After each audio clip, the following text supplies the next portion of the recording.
Welcome to Coffee with Carrie. Today I want to share with you the 7 kissing tips you may need to know before you get out there and start making out with everybody. No, just kidding. If you are just getting back out there after having not kissed somebody new perhaps in a long time, or you're getting out there for the very first time and you want to know what the best tips are for being a fantastic kisser. That's what I've got in store for you today. Bonus tip to start us off, don't overthink this, don't get in your own head, but these 7 tips definitely guarantee to improve your kissing game. Hope that's interesting. If it is, stick around because the secrets to being a fantastic kisser, that's what's on the agenda. Number 1, I want to say don't freak yourself out because that's counterproductive, right? This is something that is teachable. You can learn. Some people don't mind molding you into the kind of kisser that they are and want you to be so that you're compatible. But if you already have your own kissing style that's phenomenal and you don't have to be taught, then you're just way ahead of the game. So don't overthink it because that makes you nervous, and nervous is a turnoff.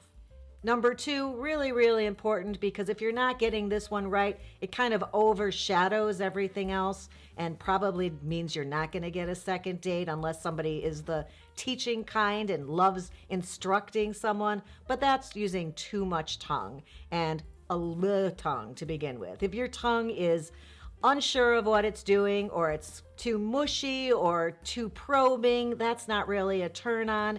And remember, it's not a contest to see who can find the other's epiglottis first. It's a dance. Kissing is exploration with your mouth and with your tongue. So if you can keep that in mind, that'll keep you from too much tongue, too much saliva, and that would be secret number 2. Number 3 is a little bit of an add-on because if you're not into it or the other person isn't into it, it won't be useful to you. But if either of you are, it's great to do a little biting. Now, you don't want to be biting to the point where you're drawing blood, but a little nibble, they call it, on someone's lower lip can be sexy to a lot of people, can in fact be a turn on. So test the waters with that one first. Make sure it gets a good response before you just continue to do it. And it's not your main game, it's an add-on, so use it sparingly. Next up, I think I should have mentioned this first, but you need your mouth to be inviting. You want the best possible mouth you can bring to the kissing table here. That's a horrible metaphor. You want your breath to be fantastic, you want your teeth to be white and sparkling, and you want to have lips that are smooth and soft, not crusty and dry. You don't want your breath to be offensive in any way. So of course, as I've mentioned all the time, good dental hygiene, very important. Most people don't mind if you slip a mint into your mouth a few minutes ahead of time. If you offer someone else, it may even cue them into the fact that a kiss or making out session is coming their way. But remember that your mouth is the key player, so make sure it's ready. But also, I should remind you that it's not all about your mouth. You want to use your hands to caress someone, put your hand on their shoulder or on the sides of their face. Sometimes people will lift the chin to direct the lips towards theirs. You can pull someone in closer to you. That's very sexy to a lot of people. Body language is important in kissing as well. So you should be facing one another. You should be in a comfortable spot. You should be open physically to them. Facing them perhaps would be ideal. Every rule you make, I can picture something else where you're kissing in another way. But if this is going to be a good long kiss or a makeout session or a really romantic kiss, you want to line yourselves up correctly so that you can go in, tilt the head the opposite way of the other person is coming at you. And combine a little snuggle or pull in or closeness with this kiss as well. It's not quite as romantic if you're still standing bodies apart while this kiss is happening.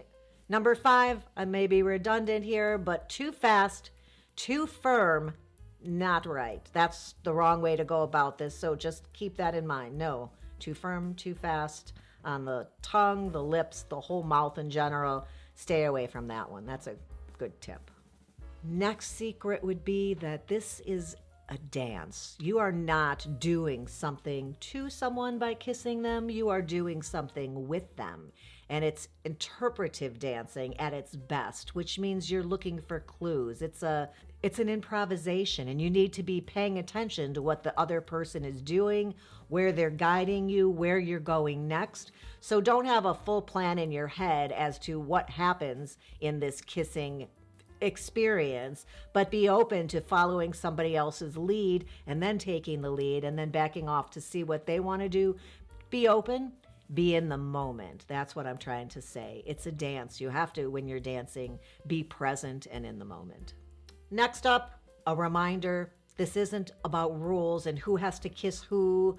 You can be bold, you can be brave. If you're feeling it and it seems the other person has set themselves up for a kiss, don't hang back and wait. Being assertive is acceptable in kissing someone if you already know they like you, and especially if you've kissed this person before. Everybody likes the other person to make the first move because it makes them feel desirable.